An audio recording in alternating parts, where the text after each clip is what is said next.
r/askreddit. Lawyers of Reddit. What is the worst way you have seen a spouse screw over another in a divorce?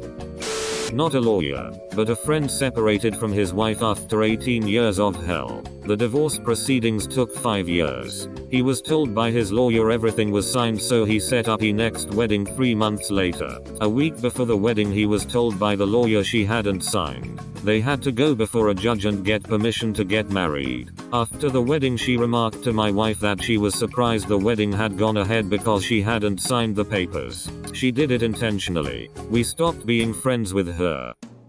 My favorite part of this thread are the second level replies from people that sound exactly like the shitty people in these divorces.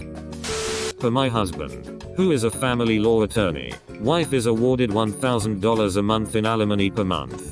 The catcher, the husband thought that the alimony was only going to be for so many years, but he never put an end date in the divorce agreement. He is now paying his ex-wife $1,000 a month in perpetuity. He tried going back in front of the judge, but lost.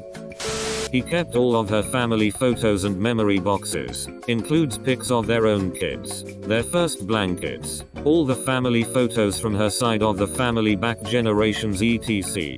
In exchange for not fighting her over the extra equity in her car. She didn't have the cash to buy him out and she was beaten down mentally from the process and just gave up. Then he torched them. Spite can get pretty evil.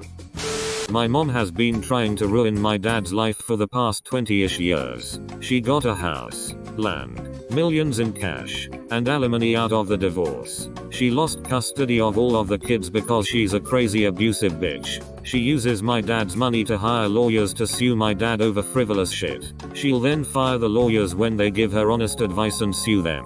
When we were kids and my dad wanted to take us on vacation, he would have to set aside a few grand for legal fees because he'd have to go to court to get consent to take us out of state because my mom would never fucking consent. That's just 2 examples that are just the tip of the iceberg of fuckery that my mom is capable of. She used to be a great person. Now she's a vengeful, borderline amphetamine addict that's slowly cutting herself off from society. Honestly, it would have been easier if she had died instead of losing her sanity. Gave the wife and the newborn baby the mistress's HIV. Bill Gross, the billionaire Bond king, filled his ex-wife's house with fart spray. Obligatory. Not a lawyer, but I have a friend who has had a domestic violence order placed on him by police after his wife called them for him choking her. She is a struggling alcoholic and mother of his 2 young children. She admitted to him in front of me she made up the claims of DV as she was drunk. He then got done for contravention of DVO as she asked him to come back to the house. He is facing prison and living in temporary accommodation, which she and the kids ended up having to live in contravention of DVO, because she was struggling too much to keep them housed. I don't know how it's gone like this and I genuinely feel sorry for both parties. Not a lawyer. Friend's husband divorced her and ran off with a former secretary, transferred his real estate business to the former secretary, and then declared bankruptcy. The rich don't get screwed, only the poor.